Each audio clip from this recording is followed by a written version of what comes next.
HCN ನ್ಯೂಸ್ಗೆ ಸ್ವಾಗತ. ನಾನು ಪ್ರಿಯಾ. ಈಗ ಹೆಡ್ಲೈನ್ಸ್. ಮಲೆನಾಡು ಭಾಗದಲ್ಲಿ ದಿನದಿಂದ ದಿನಕ್ಕೆ ಹೆಚ್ಚಾಗುತ್ತಿರುವ ಕಾಡಾನೆಗಳ ಹಾವಳಿ. ಒಂದೆಡೆ ಕೃಷಿಕರು ಬೆಳೆದಿರುವ ಬೆಳೆಹಾನಿ, ಮತ್ತೊಂದೆಡೆ ಮಾನವರ ಮೇಲೂ ದಾಳಿ. 2 ಮಹಿಳೆಯರಿಗೆ ಗಂಭೀರ ಗಾಯ. ಭಾರತದ ಕೀರ್ತಿ ಪತಾಕೆ ಹಾರಿಸಿದ ವೀರ ಯೋಧರ ವಿಜಯ ದಿವಸ್. ಹುತಾತ್ಮ ಸ್ಮಾರಕದ ಬಳಿ ಕಾರ್ಗಿಲ್ ವಿಜಯೋತ್ಸವ ಆಚರಣೆ. ಪುಷ್ಪ ಅರ್ಪಿಸಿ ನಮನ ಸಲ್ಲಿಸಿದ ನಿವೃತ್ತ ಯೋಧರು. ಪಾಠದ ಜೊತೆ ಪಠ್ಯೇತರ ಚಟುವಟಿಕೆ ಕಡೆ ಮಕ್ಕಳು ಗಮನ ಹರಿಸಲಿ. ಪ್ರತಿಭೆ ಅನಾವರಣಗೊಂಡು ರಾಜ್ಯ ಮಟ್ಟದಲ್ಲಿ ಒಳ್ಳೆ ಹೆಸರು ತರಲಿ. ಜಿಲ್ಲಾ ಪಂಚಾಯಿತಿ ಸಿಇಒ ಬಿಆರ್ ಪೂರ್ಣಿಮಾ ಸಲಹೆ. ಹಾಸನ ಜಿಲ್ಲೆಯಲ್ಲಿ ಕಾಡಾನೆ ಮಾನವ ಸಂಘರ್ಷ ಮಿತಿ ಮೀರಿದ್ದು ಬೇಲೂರು ತಾಲೂಕಿನ ಅರೇಹಳ್ಳಿ ಹೋಬಳಿ ಸಿರುಕುರ ಗ್ರಾಮದಲ್ಲಿ ಕಾಡಾನೆ ದಾಳಿಯಿಂದ 2 ಮಹಿಳಾ ಕೂಲಿ ಕಾರ್ಮಿಕರು ಗಾಯಗೊಂಡಿದ್ದಾರೆ. 47 ವರ್ಷದ ಜಯಂತಿ ಮತ್ತು 45 ವರ್ಷದ ಶಬಾನ ಗಾಯಗೊಂಡಿದ್ದಾರೆ. ಕಾಫಿ ಕೊಯ್ಲು ಮಾಡುತ್ತಿದ್ದ ಸಂದರ್ಭ ಆನೆ ದಾಳಿ ನಡೆದಿದ್ದು ಮಹಿಳೆಯರು ಗಾಯಗೊಂಡಿದ್ದಾರೆ. ಗಾಯಾಳುಗಳಿಗೆ ಬೇಲೂರು ತಾಲೂಕು ಆಸ್ಪತ್ರೆಯಲ್ಲಿ ಪ್ರಾಥಮಿಕ ಚಿಕಿತ್ಸೆ ನೀಡಲಾಗಿದೆ. ನಂತರ ಹೆಚ್ಚಿನ ಚಿಕಿತ್ಸೆಗಾಗಿ ಅವರನ್ನು ಹಾಸನ ಜಿಲ್ಲಾಸ್ಪತ್ರೆಗೆ ರವಾನಿಸಲಾಗಿದೆ. ಈ ಘಟನೆ ಸಿರುಕುರದ ಕೆಎಎಂಎಸ್ ಕಾಫಿ ತೋಟದಲ್ಲಿ ಸಂಭವಿಸಿದೆ. ಕಾಫಿ ಕೊಯ್ಲಿಗೆ ತೆರಳಿದ್ದ ಕೂಲಿ ಕಾರ್ಮಿಕರ ಮೇಲೆ ಏಕಾಏಕಿ ದಾಳಿ ಮಾಡಿದ ಒಂಟಿ ಕಾಡಾನೆ ಜಗಳ ಸೃಷ್ಟಿಸಿತು. ಕಾಫಿ ಕೊಯ್ಲು ಮಾಡುತ್ತಿದ್ದ ಸಂದರ್ಭ ದಾಳಿ ನಡೆದಿದ್ದು ಮಹಿಳೆಯರು ತೀವ್ರವಾಗಿ ಗಾಯಗೊಂಡಿದ್ದಾರೆ. ಗಾಯಾಳುಗಳಿಗೆ ಮೊದಲನೇ ಪ್ರಾಥಮಿಕ ಚಿಕಿತ್ಸೆಯನ್ನ ಬೇಲೂರು ತಾಲೂಕು ಆಸ್ಪತ್ರೆಯಲ್ಲಿ ನೀಡಲಾಗಿದೆ. ನಂತರ ಹೆಚ್ಚಿನ ಚಿಕಿತ್ಸೆಗಾಗಿ ಅವರನ್ನು ಹಾಸನ ಜಿಲ್ಲಾಸ್ಪತ್ರೆಗೆ ರವಾನಿಸಲಾಗಿದೆ. HCN news Hassan. ಬೇಲೂರು ತಾಲೂಕು ಸಿರುಗೂರಲ್ಲಿ ಎಸ್ಟೇಟಲ್ಲಿ ಆಗಿರೋದು. ಅದು ಬೆಳಿಗ್ಗೆ ಕೆಲಸಕ್ಕೆ ಹೋದಾಗ ಬೆಳಿಗ್ಗೆ ಆನೆ 2 ಜನಕ್ಕೆ ದಾಳಿ ಮಾಡಿದೆ. ಅದರಲ್ಲಿ ನಮ್ಮ ಮಿಸಸ್ ಒಬ್ಬರು ಕಾಲಿಂದ ಒದ್ದಿದೆ. ಹಿಂದುಗಡೆಗೆ ಬೆನ್ನಿಗೆ ಏಟಾಗಿದೆ. ಬೆನ್ನಿಗೆ ಮತ್ತು 2 ಕಾಲಿಂದ ಒದ್ದಿ ಏಟಾಗ್ಬಿಟ್ಟಿದೆ. ತುಂಬ ಇದಾಗಿದೆ. ಜಯಂತಿ. ಇನ್ನೊಬ್ಬರು ಗಂಟೆಗೆ ಕೆಲಸಕ್ಕೆ ಹೋಗ್ತಾ ಇದ್ವಿ. ಒಂಟಿ ಆನೆ ಆ ಕಡೆಯಿಂದ ಬಂತು. ನಮಗೆ ಗೊತ್ತಿಲ್ಲ. ಅದು ನಾವು ಹೋಗ್ತಾ ಇದ್ದೀವಿ, ತೆಗ್ದು ಎಷ್ಟು ಬಿಟ್ಟಿತ್ತು. ಆ ಕಾಲಿಗೆ ತುಂಡಿದೆ. ಎಷ್ಟು ನನ್ನ ತುಂಡು ಹೋಯ್ತು ಸರ್. ನನ್ನ ಒಬ್ರಿಗೂ, ನಾನು ಮುಂದೆ ಇದ್ದೆ.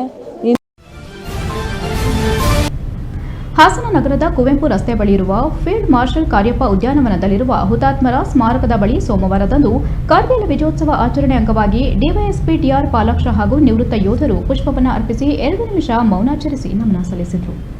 ಇದೇ ವೇಳೆ ಡಿವೈಎಸ್ಪಿ ಟಿಆರ್ ಪಾಲಾಕ್ಷ ಮಾತನಾಡಿ, ನಮ್ಮ ದೇಶದ ಅನೇಕ ಸಹೋದರ ಯೋಧರು ತಮ್ಮ ಪ್ರಾಣವನ್ನ ನೀಡಿದ್ದು ಅವರನ್ನ ಸ್ಮರಣೆ ಮಾಡುವ ದಿನವಾಗಿದೆ. ಗಡಿಭಾಗದಲ್ಲಿ ನಮಗಾಗಿ ಕೆಟ್ಟ ಪರಿಸ್ಥಿತಿಯಲ್ಲೂ ಕೂಡ ಶತ್ರು ದೇಶದ ವಿರುದ್ಧ ಹೋರಾಡಿ ನಮ್ಮ ನಾಡನ್ನ ರಕ್ಷಣೆ ಮಾಡಿ ಸಾವಿರಾರು ಯೋಧರು ತಮ್ಮ ಪ್ರಾಣತ್ಯಾಗ ಮಾಡಿದ್ದಾರೆ. ಎಷ್ಟೋ ಜನ ತಂದೆ ತಾಯಂದಿರು ಮಕ್ಕಳನ್ನ ಹಾಗೂ ಪತ್ನಿಯರು ತಮ್ಮ ಗಂಡಂದಿರನ್ನ ಕಳೆದುಕೊಂಡಿದ್ದಾರೆ ಎಂದರು. ಅವರ ತ್ಯಾಗಕ್ಕೆ ಬೆಲೆ ಕಟ್ಟಲಾಗುವುದಿಲ್ಲ. ಸದಾಕಾಲ ಅವರನ್ನ ನೆನಪಿಸಿಕೊಂಡು ಗೌರವ ಸಮರ್ಪಣೆ ಮಾಡೋದು ನಮ್ಮೆಲ್ಲರ ಆದ್ಯ ಕರ್ತವ್ಯ. ಪ್ರಾಣ ಕಳೆದುಕೊಂಡ ಯೋಧರು ಸದಾಕಾಲ ಅಮರರು ಎಂದು ಬಣ್ಣಿಸಿದರು. ನಿವೃತ್ತ ಯೋಧರ ಸಂಘದ ಗೌರವಾಧ್ಯಕ್ಷ ಕರ್ನಲ್ ನಟೇಶ್ ಮಾತನಾಡಿ, 1971ರಲ್ಲಿ ಪಾಕಿಸ್ತಾನ ಜೊತೆ ನಡೆದ ಯುದ್ದದಲ್ಲಿ ನಮ್ಮ ಯೋಧರು ಉತ್ತಮವಾಗಿ ಪ್ರದರ್ಶಿಸಿದ ಬಗ್ಗೆ ನೆನಪಿಸಿಕೊಂಡರು. ಪಾಕಿಸ್ತಾನವನ್ನ ಬಗ್ಗು ಬಡಿದು ಭಾರತದ ಕೀರ್ತಿ ಪತಾಕೆಯನ್ನ ಹಾರಿಸಿದ ದಿನವಾಗಿದೆ. ಹೋರಾಡಿದ ಸೈನಿಕ ಶೌರ್ಯ, ತ್ಯಾಗ ಹಾಗೂ ಸಾಹಸವನ್ನ ಸ್ಮರಿಸುವ ಉದ್ದೇಶದಿಂದ ಈ ದಿನವನ್ನ ವಿಜಯ್ ದಿವಸ್ ಎಂದು ಆಚರಿಸುವ ಮೂಲಕ ವೀರ ಹುತಾತ್ಮರಿಗೆ ನಮನ ಸಲ್ಲಿಸಲಾಗುತ್ತಿದೆ. ಯೋಧರಿಗೆ ಗೌರವ ಸಲ್ಲಿಸುವುದು ನಮ್ಮ ಕರ್ತವ್ಯ ಎಂದರು. ನಿವೃತ್ತ ಯೋಧರ ಸಂಘದ ಅಧ್ಯಕ್ಷ ಎನ್ ವೆಂಕಟೇಶ್ ಮಾತನಾಡಿ, ನಾವು ಯಾವುದೇ ಸೇವೆ ಮಾಡಿದ್ರೂ ಅದು ನಮ್ಮ ದೇಶ ಸೇವೆಗೆ ಮತ್ತು ಇನ್ನೊಂದು ತಂದೆ ತಾಯಿಗೆ. ಸಮಾಜದಲ್ಲಿ ಉತ್ತಮ ಕೆಲಸ ಮಾಡಿದರೆ ಒಳ್ಳೆಯ ದಾರಿ ಸಿಗುತ್ತದೆ ಎಂದರು. ನಿವೃತ್ತ ಯೋಧರ ಸಂಘದ ಉಪಾಧ್ಯಕ್ಷ ಗೋವಿಂದೇಗೌಡ ಮಾತನಾಡಿ, 1971ರಲ್ಲಿ ವಾರ್ ನಡೆದು ಅನೇಕ ಜನರು ಪ್ರಾಣತ್ಯಾಗ ಮಾಡಿದ್ದಾರೆ. ಅವರಿಗೆ ನಮನ ಸಲ್ಲಿಸುತ್ತೇವೆ. ಇಂತಹ ಯೋಧರ ಸಂಖ್ಯೆ ಹೆಚ್ಚಿನದಾಗಬೇಕು, ಆದರೆ ಕಡಿಮೆ ಸಂಖ್ಯೆಯಲ್ಲಿ ಪಾಲ್ಗೊಂಡಿರುವುದಕ್ಕೆ ಬೇಸರ ವ್ಯಕ್ತಪಡಿಸಿದರು. ಇದೇ ವೇಳೆ ನಿವೃತ್ತಗೊಂಡ ಯೋಧರನ್ನ ಹಾಗೂ ಎನ್ಸಿಸಿ ಸಿಬ್ಬಂದಿಯನ್ನ ಇದೇ ವೇಳೆ ಸನ್ಮಾನಿಸಿ ಗೌರವಿಸಿದರು. ಕಾರ್ಯಕ್ರಮದಲ್ಲಿ ನಿವೃತ್ತ ಯೋಧರ ಸಂಘದ ಪ್ರಧಾನ ಕಾರ್ಯದರ್ಶಿ ಎಎಸ್ ಪ್ರದೀಪ್ ಸಾಗರ್, ಖಜಾಂಚಿ ಬಾಲಕೃಷ್ಣ, ಸಂಘಟನಾ ಸಹ ಕಾರ್ಯದರ್ಶಿ ಚಂದ್ರೇಗೌಡ, ಸಂಘಟನಾ ಕಾರ್ಯದರ್ಶಿ ಎಚ್ಎಸ್ ರಮೇಶ್ ಇತರರು ಉಪಸ್ಥಿತರಿದ್ದರು. HCN news Hassan. ವಾರ ಆಗಿದ್ದು 71ರಲ್ಲಿ 13 ದಿವಸ ವಾರ ಆಯಿತು. ಡಿಸೆಂಬರ್ 3ನೇ ತಾರೀಕು ಸ್ಟಾರ್ಟ್ ಆಗಿದ್ದು ಡಿಸೆಂಬರ್ 16ನೇ ತಾರೀಕಿಗೆ ಕ್ಲೋಸ್ ಆಯಿತು. ಈ ವಾರಲ್ಲಿ ಎಷ್ಟು ಜನ ಪ್ರಾಣ ತ್ಯಾಗ ಮಾಡಿದ್ದಾರೆ ಅವರೆಲ್ಲರಿಗೂ ನಮ್ಮ ಹಾಸನ ಜಿಲ್ಲೆ ಸಂಘದ ವತಿಯಿಂದ, ನಮ್ಮ ಮಾಜಿ ಸೈನಿಕ ಸಂಘದ ವತಿಯಿಂದ ನಾವೆಲ್ಲರಿಗೂ ಕೃತಜ್ಞತೆ ಹೇಳಕ್ಕೆ ಇಷ್ಟಪಡ್ತಾ ಇದ್ದೀನಿ. ಹಾಗೆ ಇವತ್ತು ಬಂದಿದ್ದಾರೆ. ನಮ್ಮ ಯಾವುದೇ ಪ್ರೋಗ್ರಾಮ್ಗೆ ಆಗಲಿ ಮುಂದೆ ನಮ್ಮ ಸೈನಿಕರು ಬರಬೇಕು. ಇವತ್ತು ಯಾಕೆ ನಮ್ಮನ ಫಂಕ್ಷನ್ ಅಲ್ಲ, ನಿಮ್ಮನ ಫಂಕ್ಷನ್ ಅಲ್ಲ, ಸೈನಿಕರ ಫಂಕ್ಷನ್, ಇವರ ಯೋಧರಿಗೋಸ್ಕರ ಮಾಡ್ತಿರ್ತಕ್ಕಂಥ ಫಂಕ್ಷನ್. ತಾವುಗಳು ದಯವಿಟ್ಟು ಬರಬೇಕು ಅಂತ ನನ್ನಲ್ಲಿ ನಾನು ತಮ್ಮಲ್ಲಿ ಕೋರಿಕೆ ಇದ್ದೀನಿ. ಕಾರ್ಗಿಲ್ ವಿಜಯೋತ್ಸವವನ್ನು ಆಚರಣೆ ಮಾಡ್ತಾ ಬಂದಿದೆ. ಈ ಒಂದು ವಿಜಯೋತ್ಸವ ಆಚರಣೆ ಮಾಡಲಿಕ್ಕೆ ನಮ್ಮ ದೇಶದ ಅನೇಕ ಸಹೋದರ ಯೋಧರು ತಮ್ಮ ಪ್ರಾಣವನ್ನು ತೆತ್ತಿದ್ದಾರೆ. ಅವರನ್ನು ಇಂದು ಸ್ಮರಣೆ ಮಾಡತಕ್ಕಂಥದ್ದು ಒಂದು ಸುದಿನ. ಅವರು ಯಾವಾಗಲೂ ನಮಗೆ ಅಮರರು. ನಮಗೋಸ್ಕರ ಗಡಿಭಾಗದಲ್ಲಿ ಎಂಥ ಕೆಟ್ಟ ಅವಮಾನ ಪರಿಸ್ಥಿತಿಯಲ್ಲೂ ಸಹ ಹೋರಾಡಿ First time within 13 days ಅಲ್ಲಿ 93,000 Pakistan ಸೋಲ್ಜರನ್ನ ಸರೆಂಡರ್ ಮಾಡಿ on 16th we started celebrating Vijay Diwas. ನೀವೆಲ್ಲ ನೋಡಿದ್ದೀರ ಟೋಟಲ್ ಹಿಸ್ಟ್ರಿ, ಪ್ರತಿಯೊಂದು ದೇಶದಲ್ಲಿ ಡೆಮೋಕ್ರಸಿ ಹೆಂಗೆ ಬಂತು ಅಂತ. ನಾವು ಬಾಂಗ್ಲಾದೇಶಕ್ಕೆ 1971 ನಲ್ಲಿ ವಿ ಮೇಡ್ ದಮ್ ಇಂಡಿಪೆಂಡೆಂಟ್. ಈಗ ನೋಡಿದ್ದೀರಾ ಅದೇ ಕಂಟ್ರಿ ಈಗ 2024 ಆಗಿದೆ. ಅವರು ಅವರ ಸ್ವಾತಂತ್ರ್ಯವನ್ನ ಅವರು ಈಗ ಪ್ರಾಪರ್ ಆಗಿ ಅದನ್ನ ಕಂಟಿನ್ಯೂ ಮಾಡಕ್ಕೆ ಆಗ್ತಾ ಇದೆ. ಶಾಲಾ ಮಕ್ಕಳು ಪಠ್ಯಕ್ಕೆ ಮಾತ್ರ ಸೀಮಿತವಾಗದೆ ಪಠ್ಯೇತರ ಚಟುವಟಿಕೆಗಳಲ್ಲಿ ಭಾಗವಹಿಸಬೇಕು. ಇಂತಹ ಕಾರ್ಯಕ್ರಮದ ಮೂಲಕ ಮಕ್ಕಳ ಪ್ರತಿಭೆಯನ್ನು ಗುರುತಿಸುವಂತಹ ಕೆಲಸವಾಗಬೇಕು. ಆ ನಿಟ್ಟಿನಲ್ಲಿ ಶಿಕ್ಷಣ ಇಲಾಖೆ ಈ ಪ್ರತಿಭಾ ಕಾರಂಜಿ ಮತ್ತು ಕಲೋತ್ಸವ ಕಾರ್ಯಕ್ರಮ ಹಮ್ಮಿಕೊಂಡಿದೆ ಎಂದು ಜಿಲ್ಲಾ ಪಂಚಾಯಿತಿ ಮುಖ್ಯ ಕಾರ್ಯನಿರ್ವಹಣಾ ಅಧಿಕಾರಿ ಬಿಆರ್ ಪೂರ್ಣಿಮಾ ತಿಳಿಸಿದರು. ಹಾಸನ ನಗರದ ಎಸ್ಜೆಪಿ ಪಾರ್ಕ್ ರಸ್ತೆ ಬಳಿಯಿರುವ ವಾಸವಿ ಆಂಗ್ಲ ಶಾಲೆ ಆವರಣದಲ್ಲಿ ಏರ್ಪಡಿಸಿದ್ದ ಜಿಲ್ಲಾ ಮಟ್ಟದ ಪ್ರತಿಭಾ ಕಾರಂಜಿ ಮತ್ತು ಕಲೋತ್ಸವವನ್ನು ಉದ್ಘಾಟಿಸಿ ಮಾತನಾಡಿದ ಅವರು, ನಮ್ಮ ತಾಲೂಕಿನಲ್ಲಿ ಕಾರ್ಯಕ್ರಮಗಳು ನಡೆದು 8 ತಾಲೂಕುಗಳಿಂದ 22 ತಂಡಗಳು ಭಾಗವಹಿಸುತ್ತಿದ್ದಾರೆ. ಧಾರವಾಡದಲ್ಲಿ ರಾಜ್ಯಮಟ್ಟದ ಕಾರ್ಯಕ್ರಮ ಇದ್ದು, ನಮ್ಮ ಹಾಸನ ಜಿಲ್ಲೆಯ ಮಕ್ಕಳ ತೀರ್ಪುಗಾರರು ಉತ್ತಮ ಪ್ರತಿಭೆಗಳನ್ನು ಆಯ್ಕೆ ಮಾಡಿ ಜಿಲ್ಲಾ ಮಟ್ಟದಿಂದ ರಾಜ್ಯ ಮಟ್ಟದಲ್ಲಿ ಅವರು ಆಯ್ಕೆಯಾಗಿ ನಮ್ಮ ಹಾಸನ ಜಿಲ್ಲೆಗೆ ಒಳ್ಳೆ ಹೆಸರು ಬರಬೇಕೆನ್ನುವ ನಮ್ಮೆಲ್ಲರ ಆಶಯ ಎಂದರು. ನಮ್ಮ ಹಾಸನ ಜಿಲ್ಲೆಗೆ ಒಳ್ಳೆ ಹೆಸರು ಬರಬೇಕೆನ್ನುವುದು ನಮ್ಮೆಲ್ಲರ ಆಶಯ ಎಂದರು. ಅಪರ ಜಿಲ್ಲಾಧಿಕಾರಿ ಕೆಟಿ ಶಾಂತಲಾ ಮಾತನಾಡಿ, 22 ತಂಡಗಳಿಗೆ ಶುಭ ಹಾರೈಸಿ ಮಕ್ಕಳು ನಿಮ್ಮ ಪ್ರತಿಭೆಯಿಂದ ಹಾಸನವನ್ನ ರಾಜ್ಯ ಮಟ್ಟದಲ್ಲಿ ಗುರುತಿಸಲಿ. ವಿದ್ಯಾರ್ಥಿ ಜೀವನದಲ್ಲಿ ಆಟ, ಊಟ, ಪಾಠ, ನಾಟ್ಯ, ಸಂಗೀತ ಎಲ್ಲಾ ಚಟುವಟಿಕೆಗಳಲ್ಲಿ ಭಾಗವಹಿಸಬೇಕು. ಮಕ್ಕಳಿಗೆ ಪ್ರತಿಯೊಂದು ಹಂತದಲ್ಲಿ ಪ್ರೋತ್ಸಾಹ ನೀಡುವುದು ಶಿಕ್ಷಕರಾಗಿರುತ್ತಾರೆ ಎಂದರು. ಜಿಲ್ಲಾ ಪ್ರಾಥಮಿಕ ಶಾಲಾ ಶಿಕ್ಷಕರ ಸಂಘದ ಅಧ್ಯಕ್ಷ ಅಣ್ಣಪ್ಪ ಮಾತನಾಡಿ, ಶಾಲಾ ಕ್ಲಸ್ಟರ್ ಹಂತ ಹಾಗೂ ತಾಲೂಕು ಹಂತದಿಂದ ಮಕ್ಕಳನ್ನ ಆಯ್ಕೆ ಮಾಡಿ ಕರೆತಂದಿರುವಂತಹ ಶಿಕ್ಷಕರು ಅನುದಾನ ರಹಿತ ಸರ್ಕಾರಿ ಇದೆ. ಸರ್ಕಾರಿ ಮಕ್ಕಳಿಗೆ ಸಿಗುವ ಸವಲತ್ತುಗಳು ತುಂಬಾ ಕಡಿಮೆ. ಅನುದಾನ ರಹಿತ ಶಾಲಾ ಮಕ್ಕಳಿಗೆ ಉತ್ತಮ ಮಟ್ಟದ ಪೋಷಕರಿರುತ್ತಾರೆ ಎಂದರು. ಶಾಲಾ ಶಿಕ್ಷಣ ಇಲಾಖೆ ಉಪನಿರ್ದೇಶಕರಾದ ಎಚ್ಕೆ ಪಾಂಡು ಅವರು ಮಾತನಾಡಿ, ಜಿಲ್ಲಾ ಮಟ್ಟದ ಪ್ರತಿಭಾ ಕಾರಂಜಿ ಕಾರ್ಯಕ್ರಮದಲ್ಲಿ ಪ್ರತಿನಿಧಿಸಿ ಒಂದು ಉತ್ತಮ ಸ್ಥಾನ ಪಡೆದುಕೊಳ್ಳಿ ಎಂದು ಶುಭ ಹಾರೈಸಿದರು. ಕಾರ್ಯಕ್ರಮದಲ್ಲಿ ಜಿಲ್ಲಾ ಪ್ರೌಢಶಾಲಾ ಮುಖ್ಯೋಪಾಧ್ಯಾಯರ ಸಂಘದ ಅಧ್ಯಕ್ಷ ಬಿಎಲ್ ಚಂದ್ರಪ್ಪ, ಜಿಲ್ಲಾ ಪ್ರೌಢಶಾಲಾ ಸಹ ಶಿಕ್ಷಕರ ಸಂಘದ ಅಧ್ಯಕ್ಷ ಎಚ್ಸಿ ಬಸವರಾಜು, ಜಿಲ್ಲಾ ಪ್ರಾಥಮಿಕ ಶಾಲಾ ಬಡ್ತಿ ಮುಖ್ಯ ಶಿಕ್ಷಕರ ಸಂಘದ ಅಧ್ಯಕ್ಷ ಡಿಸಿ ಮಹೇಶ್, ಜಿಲ್ಲಾ ಪರಿಶಿಷ್ಟ ಜಾತಿ ಮತ್ತು ವರ್ಗದ ಪ್ರಾಥಮಿಕ ಮತ್ತು ಶಾಲಾ ಶಿಕ್ಷಕರ ಕ್ಷೇಮಾಭಿವೃದ್ಧಿ ಸಂಘದ ಅಧ್ಯಕ್ಷ ಸಂಪತ್ ಹಾಜರಿದ್ದರು. HCN news Haasan. ಉತ್ತಮವಂತ ವಾತಾವರಣ ಇದೆ, ಉತ್ತಮವಂತ ಪ್ರತಿಭೆಗಳಿದ್ದಾರೆ, ಉತ್ತಮವಂತ ಏನು ಒಂದು ಉತ್ತಮ ಹೆಸರನ್ನ ಕೀರ್ತಿ ತರೋದಕ್ಕೆ ತುದ್ಗಾಲ್ನಲ್ಲಿ ಎಲ್ಲ ಮಕ್ಕಳುಗಳು ಕೂಡ ಇದ್ದಾರೆ. ಒಂದೇ ಒಂದು ಮನವಿ ಏನಪ್ಪ ಅಂತಂದರೆ, ನಾವು ನೋಡ್ತಾ ಇದ್ದೀವಿ ದಿನನಿತ್ಯ ಶೈಕ್ಷಣಿಕ ಕ್ಷೇತ್ರದಲ್ಲಿ ನೋಡ್ತಾ ಇದ್ದೀವಿ, ಮಕ್ಕಳ ಪ್ರತಿಭೆಗೆ ಸಂಬಂಧಪಟ್ಟಂತೆ ನಾವೆಲ್ಲರೂ ಕೂಡ ಅವಕಾಶಗಳನ್ನು ಕೊಡುವಂಥ ಜವಾಬ್ದಾರಿ ನಮ್ಮ ಮೇಲಿದೆ. ಇವತ್ತು ಯಾವುದೇ ಒಂದು ಮಕ್ಕಳು ಫಿಲಮ್ ಆ್ಯಕ್ಟರ್ ಇರ್ಬೋದು, ಸರಿಗಮ ಪದನಿಸ ಸಂಬಂಧಪಟ್ಟಂತೆ ಅಲ್ಲಿ ಇರ್ಬೋದು, ಅಥವಾ ಕಾಮಿಡಿಗೆ ಸಂಬಂಧಪಟ್ಟಂತೆ ಇರ್ಬೋದು, ಎಲ್ಲರೂ ಕೂಡ ನಮ್ಮ ಶಿಕ್ಷಣ ಇಲಾಖೆ ಮಕ್ಕಳುಗಳು ಹೋಗ್ತಾ ಇರೋದು ಕೂಡ ನಾವು ನೋಡಿ ಬರ್ತಾ ಇದ್ದೀವಿ. ನಾನು ಕೊಡಗಲ್ಲಿ ಕೆಲಸ ಮಾಡ್ತಂಥ ಸಂದರ್ಭದಲ್ಲಿ ಒಂದು ಹುಡುಗಿ ಬಡಿಗೆ ಇರುವಂಥ ಸರಿಗಮ ಇದರಲ್ಲಿ ಕೂಡ ಭಾಗವಹಿಸಿ ಸ್ಥಾನ. ಎಚ್ಸಿಎನ್ ನ್ಯೂಸ್ನಲ್ಲಿ ಈಗ ಒಂದು ಪುಟ್ಟ ಬ್ರೇಕ್. ಮಾಸ್ಟರ್ಸ್ ಪದವಿ ಪೂರ್ವ ಕಾಲೇಜು ವಿವೇಕನಗರ ಹಾಸನ 10ನೇ ತರಗತಿ ಓದುತ್ತಿರುವ ವಿದ್ಯಾರ್ಥಿಗಳನ್ನು ಪ್ರೋತ್ಸಾಹಿಸಲು ನಮ್ಮ ಕಾಲೇಜಿನ ವತಿಯಿಂದ ಎಂಟಿಎಸ್ಸಿ ಮಾಸ್ಟರ್ಸ್ ಟ್ಯಾಲೆಂಟ್ ಸರ್ಚ್ ಎಕ್ಸಾಮ್ 2025 ಆಕಾಂಕ್ಷಿತರಿಗಾಗಿ ಸ್ಪರ್ಧಾತ್ಮಕ ಪರೀಕ್ಷೆ ನಡೆಸಲು ತೀರ್ಮಾನಿಸಲಾಗಿದೆ.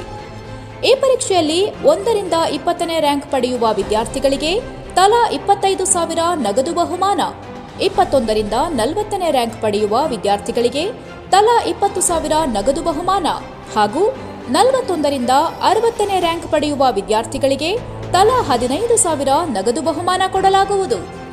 ಅಲ್ಲದೆ ಎಸ್ಎಸ್ಎಲ್ಸಿಯಲ್ಲಿ 98% ಹಾಗೂ ಹೆಚ್ಚಿನ ಅಂಕ ಗಳಿಸಿದ ವಿದ್ಯಾರ್ಥಿಗಳಿಗೆ 25,000 ನಗದು ಬಹುಮಾನ ಹಾಗೂ 96% ರಿಂದ 97.99 ಗಳಿಸಿದ ವಿದ್ಯಾರ್ಥಿಗಳಿಗೆ 20,000 ನಗದು ಬಹುಮಾನವನ್ನು ಎಸ್ಎಸ್ಎಲ್ಸಿ ಬೋರ್ಡ್ ಎಕ್ಸಾಮ್ ರಿವಾರ್ಡ್ಸ್ ಆಗಿ ಕೊಡಲಾಗುತ್ತದೆ. ಈ ಸುವರ್ಣಾವಕಾಶವನ್ನು ಸದುಪಯೋಗಪಡಿಸಿಕೊಳ್ಳುವ ವಿದ್ಯಾರ್ಥಿಗಳು ಈ ಮೇಲಿನ ವಿಳಾಸದಲ್ಲಿ ಅಥವಾ ಈ ಕೆಳಕಂಡ ಆನ್ಲೈನ್ ಲಿಂಕ್ನಲ್ಲಿ ಉಚಿತವಾಗಿ ರಿಜಿಸ್ಟರ್ ಮಾಡಿಕೊಳ್ಳಲು ಕೋರಲಾಗಿದೆ ಮತ್ತು ವಾಟ್ಸ್ಆಪ್ ನಂಬರ್ 9631455006ಗೂ ಕಳುಹಿಸಬಹುದು. ಅಲ್ಲದೆ ರಿಜಿಸ್ಟ್ರೇಷನ್ ಮಾಡದೆ ನೇರವಾಗಿ ಬಂದ ವಿದ್ಯಾರ್ಥಿಗಳನ್ನು ಪರಿಗಣಿಸಲಾಗುವುದು. ಪರೀಕ್ಷೆ ನಡೆಯುವ ಸ್ಥಳ ಮಾಸ್ಟರ್ಸ್ ಪದವಿ ಪೂರ್ವ ಕಾಲೇಜು, ವಿವೇಕನಗರ, ಹಾಸನ. ದಿನಾಂಕ 15/12/2024 ಭಾನುವಾರ. ಸಮಯ ಬೆಳಗ್ಗೆ 10:30ರಿಂದ 12ರವರೆಗೆ. ಹೆಚ್ಚಿನ ಮಾಹಿತಿಗಾಗಿ ಸಂಪರ್ಕಿಸಿ 08172297164, 9663145506, 8277785534 ಹಾಗೂ 8867439855.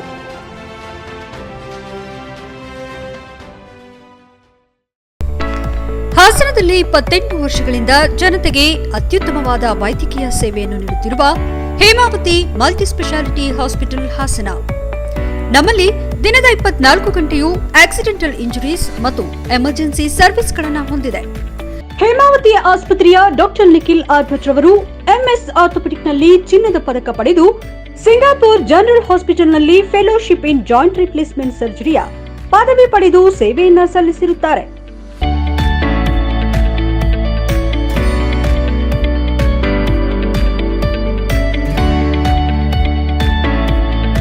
ನಮ್ಮಲ್ಲಿ ಆಂಬ್ಯುಲೆನ್ಸ್ ಸೇವೆಯೂ ಲಭ್ಯ. ಇನ್ನೇಕೆ ತಡ? ನೀವು ಯಾವುದೇ ಮೂಳೆ ಸಮಸ್ಯೆ ಹೊಂದಿದ್ದರೆ ಹಿಂದೆ ಭೇಟಿ ನೀಡಿ. ಹೇಮಾವತಿ ಮಲ್ಟಿಸ್ಪೆಷಾಲಿಟಿ ಹಾಸ್ಪಿಟಲ್, ಉತ್ತರ ಬಡಾವಣೆ, ಹಾಸನ. ಬ್ರೇಕ್ನ ನಂತರ HCN ನ್ಯೂಸ್ಗೆ ಸ್ವಾಗತ. ಇನ್ನೊಬ್ಬರ ಹಕ್ಕುಗಳನ್ನು ನಾವು ಗೌರವಿಸಿದಾಗ ಮಾತ್ರ ಮಾನವ ಹಕ್ಕುಗಳನ್ನು ಗೌರವಿಸಿದಂತಾಗುತ್ತದೆ. ಬೇರೆಯವರಿಗೆ ಗೌರವ ನೀಡದೆ ಎಲ್ಲರೂ ನನಗೆ ಗೌರವ ಕೊಡಿ ಅನ್ನೋದು ಸರಿಯಲ್ಲ ಎಂದು JMFC ಹಿರಿಯ ಸಿವಿಲ್ ನ್ಯಾಯಾಧೀಶರಾದ MS ಶಶಿಕಲಾ ಸಲಹೆ ನೀಡಿದರು. ಬೇಲೂರು ಪಟ್ಟಣದ ಚನ್ನಕೇಶ್ವರ ಸ್ವಾಮಿ ದಾಸೋಹ ಭವನದಲ್ಲಿ ಮಾನವ ಹಕ್ಕುಗಳ ಹೋರಾಟಗಾರರ ಒಕ್ಕೂಟ ತಾಲೂಕು ಘಟಕದ ವತಿಯಿಂದ ಭಾನುವಾರ ಆಯೋಜಿಸಲಾಗಿದ್ದ ಮಾನವ ಹಕ್ಕುಗಳ ದಿನಾಚರಣೆ ಹಾಗೂ ಪ್ರತಿಭಾ ಪುರಸ್ಕಾರ ಕಾರ್ಯಕ್ರಮವನ್ನು ಉದ್ಘಾಟಿಸಿ ಅವರು ಮಾತನಾಡಿದರು. ಸಂವಿಧಾನದಲ್ಲಿ ನೀಡಿರುವ ಮೂಲಭೂತ ಹಕ್ಕುಗಳನ್ನು ಕೇಳೋದ್ರ ಜೊತೆಗೆ ಕರ್ತವ್ಯಗಳನ್ನು ಪಾಲಿಸುವ ಕಡೆ ಪ್ರತಿಯೊಬ್ಬರೂ ಗಮನ ಹರಿಸಬೇಕು. ನಮ್ಮ ಹಕ್ಕುಗಳನ್ನು ಬೇಕಾದ ರೀತಿಯಲ್ಲಿ ಬಳಸಿಕೊಳ್ಳಬಾರದು.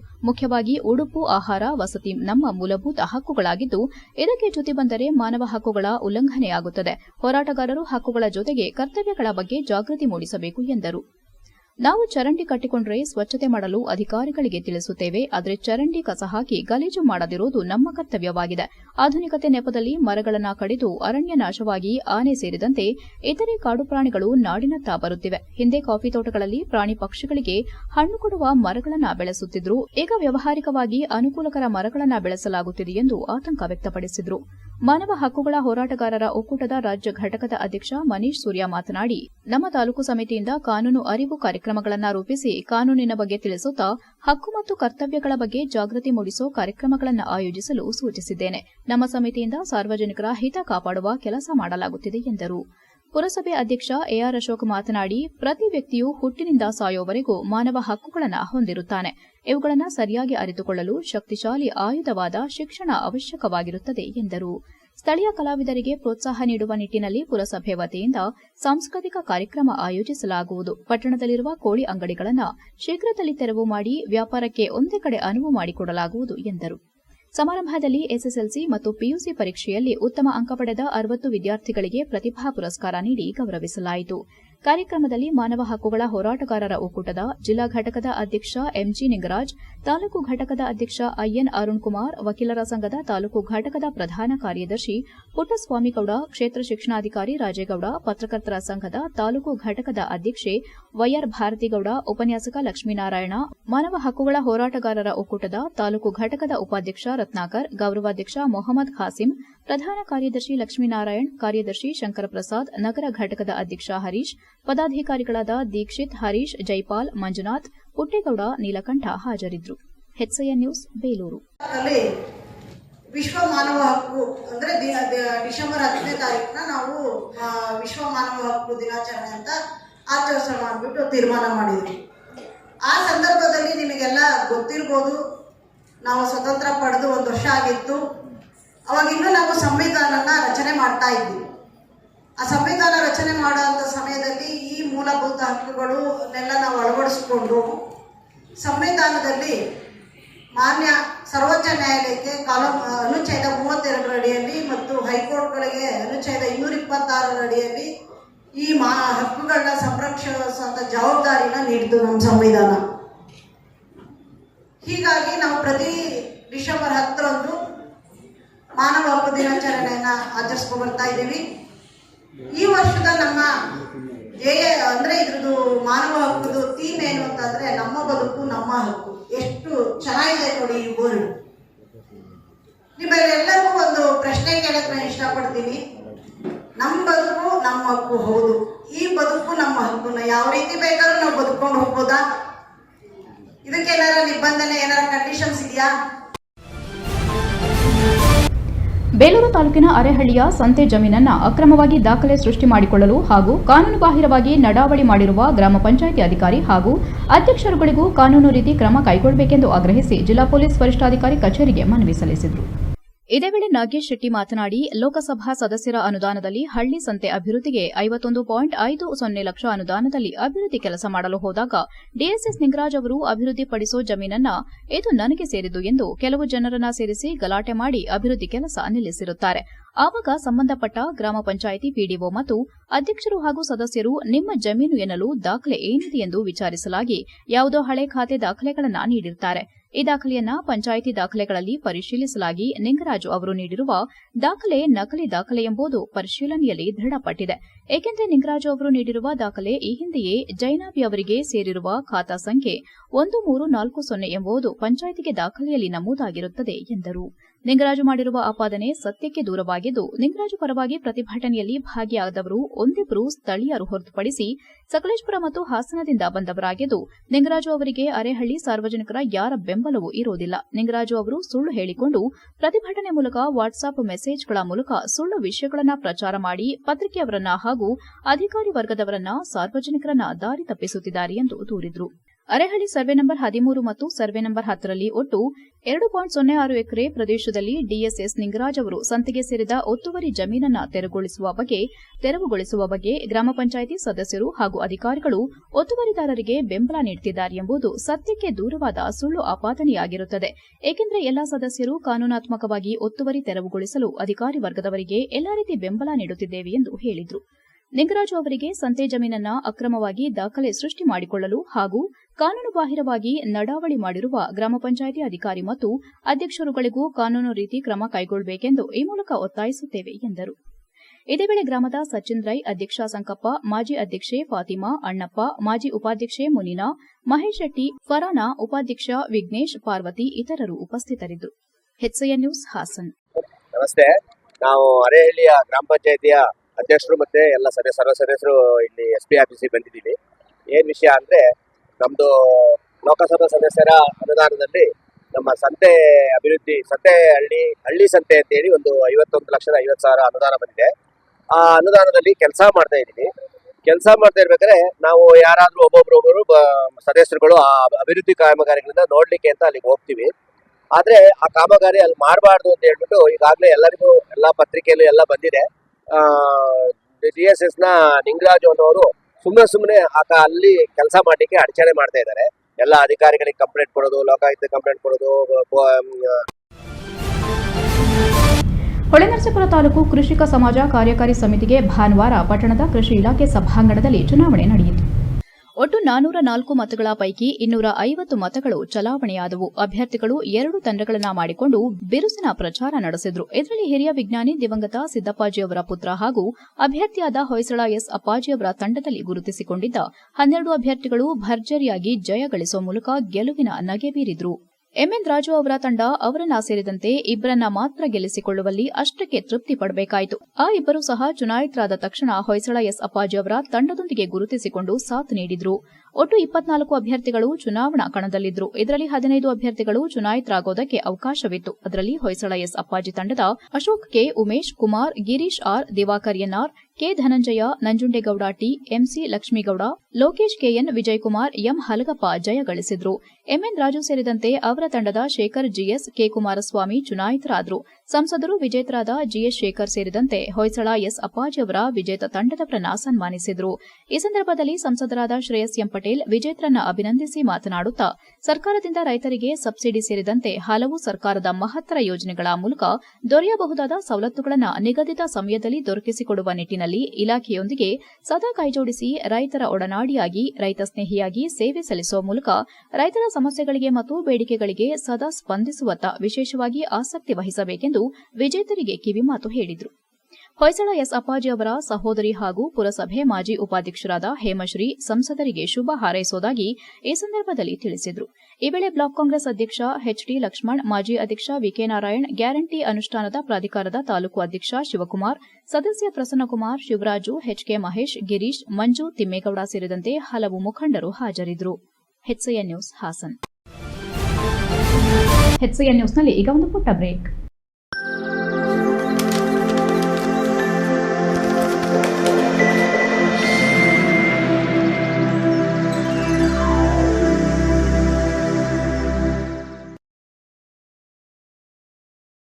ಬ್ರೇಕ್ನ ನಂತರ HCN ನ್ಯೂಸ್ಗೆ ಸ್ವಾಗತ. ವಿಶ್ವವಿಖ್ಯಾತ ಬೇಲೂರು ಚೆನ್ನಕೇಶವ ಸ್ವಾಮಿ ದೇಗುಲದಲ್ಲಿ ವಿಷ್ಣು ದೀಪೋತ್ಸವ ಕಾರ್ಯಕ್ರಮ ಅತ್ಯಂತ ಸಂಭ್ರಮ ಸಡಗರದಿಂದ ನಡೆಸಲಾಯಿತು. ಕತ್ತಲಿನಿಂದ ಬೆಳಕಿನ ಕಡೆಗೆ, ಅಜ್ಞಾನದಿಂದ ಸುಜ್ಞಾನದ ಕಡೆ ಸಾಗುವ ದೀಪೋತ್ಸವವನ್ನು ನಾಡಿನೆಲ್ಲೆಡೆ ವೈವಿಧ್ಯಮಯವಾಗಿ ಆಚರಿಸುವ ವಾಡಿಕೆಯಂತೆ ವಿಶ್ವವಿಖ್ಯಾತ ಬೇಲೂರಿನ ಚೆನ್ನಕೇಶವ ಸ್ವಾಮಿ ದೇಗುಲದಲ್ಲಿ ವಿಷ್ಣು ದೀಪೋತ್ಸವವನ್ನು ಅತ್ಯಂತ ಸಂಭ್ರಮ ಮತ್ತು ಸಡಗರದಿಂದ ಆಚರಿಸಲಾಯಿತು. ದೀಪೋತ್ಸವ ಹಿಂದೂ ಸಂಸ್ಕೃತಿಯಲ್ಲಿ ತನ್ನದೇ ಆದ ಛಾಪು ಮೂಡಿಸಿದ ಹಿನ್ನೆಲೆ ಶೈವ ದೇಗುಲದಲ್ಲಿ ಶಿವ ದೀಪೋತ್ಸವ ಹಾಗೂ ವೈಷ್ಣವ ಪರಂಪರೆಯ ದೇಗುಲದಲ್ಲಿ ವಿಷ್ಣು ದೀಪೋತ್ಸವ ಆಚರಿಸುತ್ತಾ ಬಂದಿದ್ದಾರೆ. ಬೇಲೂರು ಚೆನ್ನಕೇಶವ ಸ್ವಾಮಿ ದೇಗುಲದಲ್ಲಿ ಪ್ರತಿ ವರ್ಷ ಕಾರ್ತಿಕ ನಕ್ಷತ್ರದ ಹುಣ್ಣಿಮೆ ದಿನ ಆಚರಿಸುವ ವಾಡಿಕೆ ಬೆಳೆದಿದ್ದು, ಆದರೆ ಪ್ರಸಕ್ತ ವರ್ಷ ಶೂನ್ಯ ಮಾಸದ ಹಿನ್ನೆಲೆ ಈ ಬಾರಿ ಕಾರ್ತಿಕ ಕಳೆದ ಬಳಿಕ ಹುಣ್ಣಿಮೆ ದಿನ ವಿಷ್ಣು ದೀಪೋತ್ಸವಕ್ಕೆ ಚಾಲನೆ ನೀಡಲಾಯಿತು. ದೇಗುಲದಲ್ಲಿ ನಡೆಯುವ ದೀಪೋತ್ಸವದ ಅಂಗವಾಗಿ ದೇಗುಲದ ಮುಂದೆ ಬಣ್ಣ ಬಣ್ಣದ ರಂಗೋಲೆಯಿಂದ ಅಲಂಕರಿಸಿ ಮಣ್ಣಿನ ಹಣತೆಯನ್ನ ಇಟ್ಟು ಭಕ್ತರು ಸಂಜೆ ವೇಳೆಗೆ ದೀಪವನ್ನ ಹಚ್ಚಿ ಧನ್ಯರಾದರು.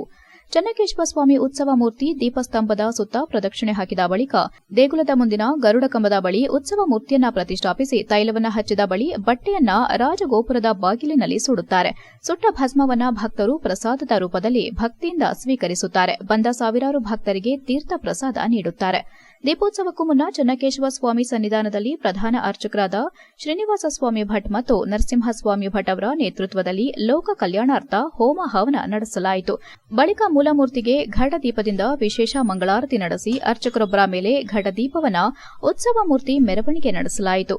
ಇದೇ ಸಂದರ್ಭದಲ್ಲಿ ವೇದಘೋಷ, ಘಂಟಾನಾದ, ಕುಂಭಾರತಿ ಸೇರಿದಂತೆ ಷೋಡೋಪಚಾರಗಳನ್ನು ಅತ್ಯಂತ ಭಕ್ತಿಭಾವದಿಂದ ಕೇಶವನಿಗೆ ಅರ್ಪಿಸಲಾಯಿತು. ಈ ಬಾರಿ ದೇಗುಲದ ಆವರಣದಲ್ಲಿ ಹೆಚ್ಚು ಹೆಚ್ಚು ಹಣತೆ ಹಚ್ಚಲು ಪುರಾತತ್ವ ಇಲಾಖೆ ನಿರ್ಬಂಧ ಹಾಕಿದ ಹಿನ್ನೆಲೆ ಭಕ್ತರ ನಿರಾಶೆಗೆ ಕಾರಣವಾಗಿತ್ತು.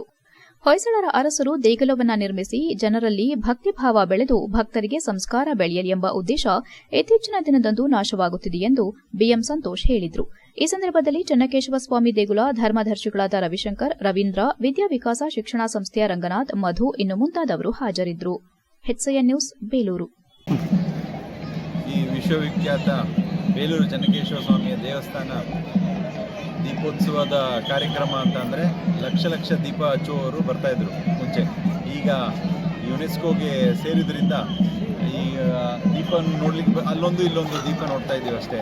ಹಾಗಾಗಿ ನಾವು ಪ್ರವಾಸೋದ್ಯಮ ಇಲಾಖೆ ಹಾಗೂ ಕೇಳ್ಕೊಳ್ಳೋದಿಷ್ಟೇ, ನಮಗೆ ಮುಂಚೆ ಹೇಗೆ ದೀಪವನ್ನು ಹಚ್ಚಲಿಕ್ಕೆ ಅವಕಾಶ ಮಾಡಿಕೊಡ್ತಿದ್ರು ಅದೇ ರೀತಿಯಲ್ಲಿ ಮಾಡಿಕೊಡ್ಬೇಕು ಅಂತೇಳಿ ನಾನು ಅವ್ರನ್ನ ವಿನಂತಿ ಮಾಡ್ತೀನಿ. ಹಾಗಾಗಿ ಈ ಒಂದು ಬೇಲೂರಿನಲ್ಲಿ ಹಾಸನ ಜಿಲ್ಲೆ ಸಮಾಜ ಕಲ್ಯಾಣ ಇಲಾಖೆಯವರ ಕಚೇರಿಯಲ್ಲಿ ವಸತಿ ಶಾಲಾ ನೌಕರರ ಸಂಘ ಹಾಸನ ಜಿಲ್ಲಾ ಘಟಕದ ಕ್ಯಾಲೆಂಡರ್ ಬಿಡುಗಡೆ ಸಮಾರಂಭ ಹಮ್ಮಿಕೊಳ್ಳಲಾಗಿತ್ತು. ಕ್ಯಾಲೆಂಡರ್ ಬಿಡುಗಡೆಗೊಳಿಸಿ ಮಾತನಾಡಿದ ಉಪನಿರ್ದೇಶಕ ದೂದ್ಪೀರ್, 2025ನೇ ಸಂವತ್ಸರವು ಎಲ್ಲ ನೌಕರ ಮಿತ್ರರಿಗೂ ಶುಭವನ್ನ ಹೊತ್ತು ತರಲಿ, ವಸತಿ ಶಾಲೆಗಳಲ್ಲಿ ಶೈಕ್ಷಣಿಕ ಪ್ರಗತಿ ಸಾಧಿಸಲಿ ಎಂಬ ಆಶಯ ವ್ಯಕ್ತಪಡಿಸಿದರು. ರಾಜ್ಯಾಧ್ಯಕ್ಷ ರವಿಚಂದ್ರ ಪಿಎನ್ ಮಾತನಾಡಿ, ಹೊಸ ವರ್ಷದಲ್ಲಿ ಹೊಸ ಉತ್ಸಾಹದಿಂದ ಎಲ್ಲ ನೌಕರರು ಕಾರ್ಯೋನ್ಮುಖರಾಗಿ ಮತ್ತಷ್ಟು ಶೈಕ್ಷಣಿಕ ಪ್ರಗತಿ ಸಾಧಿಸೋಣ ಎಂದು ಕರೆ ನೀಡಿದರು. ಜಿಲ್ಲಾ ಸಮನ್ವಯ ಅಧಿಕಾರಿ ಶತೇಂದ್ರ ಕುಮಾರ್ ಮಾತನಾಡಿ, ಕ್ಯಾಲೆಂಡರ್ ಬಿಡುಗಡೆ ಮಾಡುತ್ತಿರುವುದು ವಿಶಿಷ್ಟ ಹಾಗೂ ವಿನೂತನವಾದ ಪ್ರಯತ್ನವಾಗಿದೆ ಎಂದು ತಿಳಿಸಿ ಎಲ್ಲರಿಗೂ ಹೊಸ ವರ್ಷದ ಶುಭಾಶಯ ತಿಳಿಸಿದರು. ಕಾರ್ಯಕ್ರಮದಲ್ಲಿ ಜಿಲ್ಲಾಧ್ಯಕ್ಷೆ ಉಷಾ ಸಿಎನ್ ಮಾತನಾಡಿ, ಹೊಸ ವರ್ಷದಲ್ಲಿ ಹೊಸ ಉತ್ಸಾಹದಿಂದ ಕಾರ್ಯ ಮಾಡೋದ್ರ ಬಗ್ಗೆ ಮಾತನಾಡಿದರು. ಜಿಲ್ಲಾ ವಸತಿ ಶಾಲೆಗಳ ಪ್ರಾಂಶುಪಾಲರ ಸಂಘದ ಅಧ್ಯಕ್ಷ ಸುಮಂತ್ ಹೆಚ್ಜಿ, ಪ್ರಧಾನ ಕಾರ್ಯದರ್ಶಿ ಶಂಕರ್ ಡಿ, ಉಪಾಧ್ಯಕ್ಷೆ ಶಿಲ್ಪಾವತಿ, ಖಜಾಂಚಿ ಮಂಜುನಾಥ್ ಸುರ್ಕೋಡ, ಸಹ ಕಾರ್ಯದರ್ಶಿ ನೇಹಲ್ ಎಸ್ ಹಾಗೂ ಎಲ್ಲಾ ತಾಲೂಕುಗಳ ಕಾರ್ಯದರ್ಶಿಗಳು ಉಪಸ್ಥಿತರಿದ್ದು ಕಾರ್ಯಕ್ರಮ ಯಶಸ್ವಿಗೊಳಿಸಿದರು. HCN news Hassan. ಹಾಸನ ಜಿಲ್ಲಾ ಮುರಾರ್ಜಿ ಶಾಲೆ ವಸತಿ ಶಾಲೆಗಳ ನೌಕರರ ಸಂಘದ ವತಿಯಿಂದ 2025ನೇ ವರ್ಷದ ಒಂದು ಕ್ಯಾಲೆಂಡರನ್ನು ಬಿಡುಗಡೆ ಮಾಡುತ್ತಿದ್ದೇವೆ. ಈ ಒಂದು ಹೊಸ ವರ್ಷ ಎಲ್ಲ ನಮ್ಮ ನೌಕರ ಮತ್ತು ವಿದ್ಯಾರ್ಥಿ ಬಾಂಧವರಿಗೆ ಒಂದು ಹೊಸತನ ತರಲಿ. ಈ ವರ್ಷ ಯಾವುದೇ ಅವಘಡಗಳು, ತೊಂದರೆಗಳು, ಯಾವುದೇ ಕೆಟ್ಟ ಪರಿಣಾಮಗಳು ಉಂಟಾಗದ ರೀತಿ ಎಲ್ಲ ಸಿಬ್ಬಂದಿಗಳು ಸುಸೂತ್ರವಾಗಿ ಕೆಲಸ ನಿಭಾಯಿಸ್ಕೊಂಡು ಹೋಗೋ ಅಂಥ ಒಂದು ಸನ್ನಿವೇಶ. ನೌಕರ ಸಂಘದ ರಾಜ್ಯಾಧ್ಯಕ್ಷರು, ನಮ್ಮ ಹಾಸನ ಜಿಲ್ಲಾ ತಂಡ ಈ ವರ್ಷ ನೂತನ ವರ್ಷಕ್ಕೆ ಕ್ಯಾಲೆಂಡರ್ಗಳನ್ನು ನಮ್ಮೆಲ್ಲ ವಸತಿ ಶಾಲೆಗಳಿಗೆ, ನಮ್ಮ ನೌಕರ ಬಂಧುಗಳಿಗೆ ವಿತರಿಸುವಂತಹ ಕಾರ್ಯವನ್ನು ಹಮ್ಮಿಕೊಂಡಿದೆ. ಸೊ ಆ ನಿಟ್ಟಿನಲ್ಲಿ ನಾವು ಇವತ್ತು ಅದನ್ನು ಲಾಂಚ್ ಮಾಡಿಸಲಿಕ್ಕೆ ಮಾನ್ಯ ಉಪನಿರೀಕ್ಷಕರನ್ನು ಕೇಳಲಾಗಿ ಸಾಹೇಬರು ನಮಗೆ ಸ್ಪಂದಿಸಿ ಅದನ್ನು ಲಾಂಚ್ ಮಾಡಿಕೊಟ್ಟಿದ್ದಾರೆ. ಅವರಿಗೆಲ್ಲರೂ ಪರವಾಗಿ ಹೃತ್ಪೂರ್ವಕವಾದಂತಹ ಧನ್ಯವಾದಗಳನ್ನು ಕೋರ್ತೇನೆ. ನಂತರ ಈ ಸಭೆಗೆ ಗೌರವಿತವಾಗಿ ನಾವು ನಮ್ಮ ಹಾಸನ ಜಿಲ್ಲಾ ಪ್ರಾಂಶುಪಾಲ ಸಂಘದ ಅಧ್ಯಕ್ಷರಾದಂಥ ಸುಮನ್ ಸರ್ ಅವರನ್ನು ಕರೆದಿದ್ವಿ. ಅವರು ಸಹ ಆಗಮಿಸಿದ್ದಾರೆ, ಅವ್ರಿಗೂ ಸಹ ಧನ್ಯವಾದಗಳು. ನಂತರ ನಮ್ಮ ಹಾಸನ ಜಿಲ್ಲೆಯ ನೂತನ ಡಿ.ಸಿ.ಅವರಾದಂತಹ ಶತೇಂದ್ರ ಸರ್ ಅವರು ಬಂದಿದ್ದಾರೆ, ಅವ್ರಿಗೂ ಸಹ ನಾನು ಧನ್ಯವಾದ ಕೋರ್ತಾ, ನಂತರ ನಮ್ಮ ಹಾಸನ ಜಿಲ್ಲಾ ಅಧ್ಯಕ್ಷರಾದಂಥ ಉಷಾ ಸೇನ್ ಮೇಡಮ್ ಅವರು ಅಂಥೇಳಿ ಜಿಲ್ಲಾಧ್ಯಕ್ಷರು. ವಸತಿ ಶಾಲಾ ಶಿಕ್ಷಣ ಅಂತ ಹೇಳಿದ್ರೆ ಒಂದು ವಿಶೇಷ. ಯಾಕೆ ಅಂತ ಹೇಳಿದ್ರೆ ನಾವು ಬಡ ಪ್ರತಿಭಾವಂತ ವಿದ್ಯಾರ್ಥಿಗಳಿಗೆ 24x7 365 ದಿನಗಳು ಕೂಡ ಸತತವಾಗಿ ಅವರುಗಳ ಜೊತೆ ಇರ್ತೀವಿ, ಸದಾ ಮಾರ್ಗದರ್ಶನವನ್ನು ನೀಡ್ತೀವಿ. ಆದರೆ ಇವತ್ತಿನ ಖುಷಿ ವಿಚಾರ ಅಂತ ಹೇಳಿದ್ರೆ ನಮ್ಮ ವಸತಿ ಶಾಲೆಗಳ ನೌಕರರ ಸಂಘದ ವತಿಯಿಂದ ಒಂದು ಕ್ಯಾಲೆಂಡರ್ನ ಬಿಡುಗಡೆ ಮಾಡ್ತಾಯಿದ್ದೀವಿ. ಈ ಕ್ಯಾಲೆಂಡರ್ನ ಅನ್ವಯವಾಗಿ ಪ್ರತಿದಿನವೂ ಕೂಡ ಹೊಸ ಉತ್ಸಾಹವನ್ನು ಹೊಂದುತ್ತಾ, ಹೊಸ ರೀತಿಯ ಪ್ರಯತ್ನಗಳನ್ನು ಮಾಡ್ತಾ, ಹೊಸ ರೀತಿಯಾಗಿ ನಾವೆಲ್ಲ ರೀತಿಯಾದಂತಹ ತಂತ್ರಗಳನ್ನು. HCN ನ್ಯೂಸ್ನಲ್ಲಿ ಈಗ ಒಂದು ಪುಟ್ಟ ಬ್ರೇಕ್.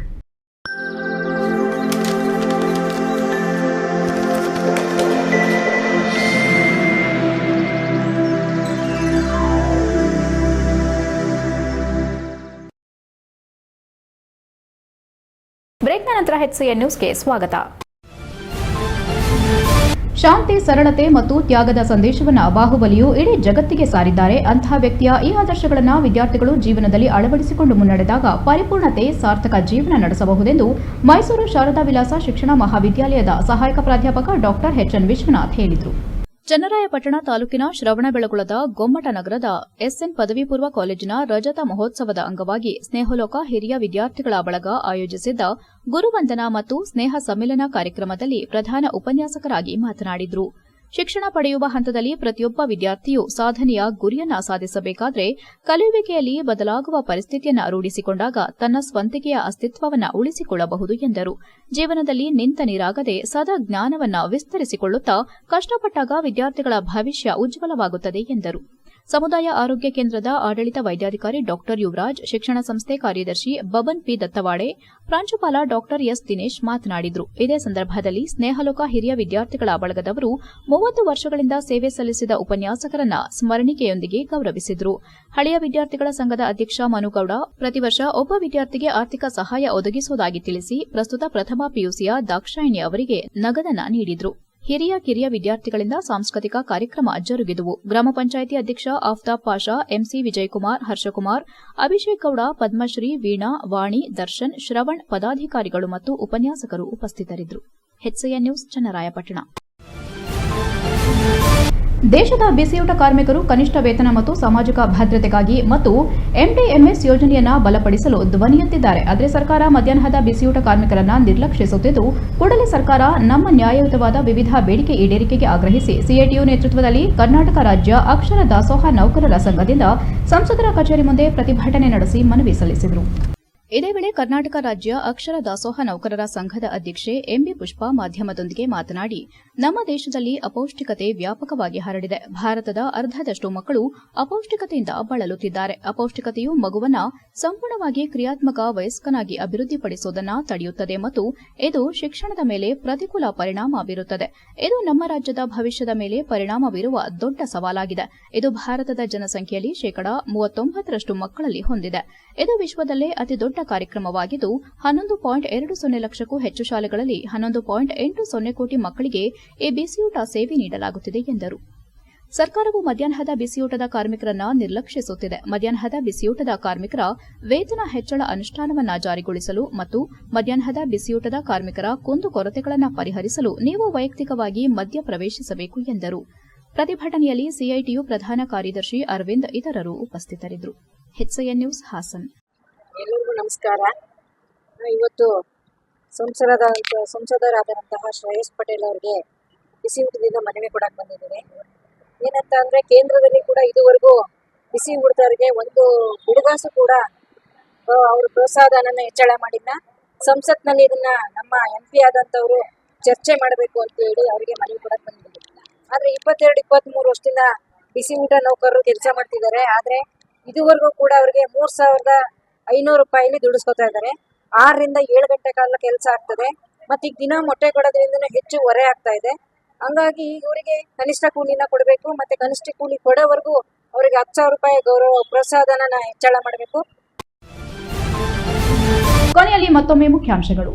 ಮಲೆನಾಡು ಭಾಗದಲ್ಲಿ ದಿನದಿಂದ ದಿನಕ್ಕೆ ಹೆಚ್ಚಾಗುತ್ತಿರುವ ಕಾಡಾನೆಗಳ ಹಾವಳಿ. ಒಂದೆಡೆ ಕೃಷಿಕರು ಬೆಳೆದಿರುವ ಬೆಳೆಹಾನಿ, ಮತ್ತೊಂದೆಡೆ ಮಾನವರ ಮೇಲೂ ದಾಳಿ. 2 ಮಹಿಳೆಯರಿಗೆ ಗಂಭೀರ ಗಾಯ. ಭಾರತದ ಕೀರ್ತಿ ಪತಾಕೆ ಹಾರಿಸಿದ ವೀರ ಯೋಧರ ವಿಜಯ ದಿವಸ್. ಹುತಾತ್ಮ ಸ್ಮಾರಕದ ಬಳಿ ಕಾರ್ಗಿಲ್ ವಿಜಯೋತ್ಸವ ಆಚರಣೆ. ಪುಷ್ಪ ಅರ್ಪಿಸಿ ನಮನ ಸಲ್ಲಿಸಿದ ನಿವೃತ್ತ ಯೋಧರು. ಪಾಠದ ಜೊತೆ ಪಠ್ಯೇತರ ಚಟುವಟಿಕೆ ಕಡೆ ಮಕ್ಕಳು ಗಮನ ಹರಿಸಲಿ. ಪ್ರತಿಭೆ ಅನಾವರಣಗೊಂಡು ರಾಜ್ಯ ಮಟ್ಟದಲ್ಲಿ ಒಳ್ಳೆ ಹೆಸರು ತರಲಿ. ಜಿಲ್ಲಾ ಪಂಚಾಯಿತಿ ಸಿಇಒ BR ಪೂರ್ಣಿಮಾ ಸಲಹೆ. ಇಷ್ಟೊತ್ತು ನೀವು ನೋಡಿದ್ದು ಹಾಸನದ ಸುದ್ದಿ ಅಂದ್ರೆ HCN ನ್ಯೂಸ್.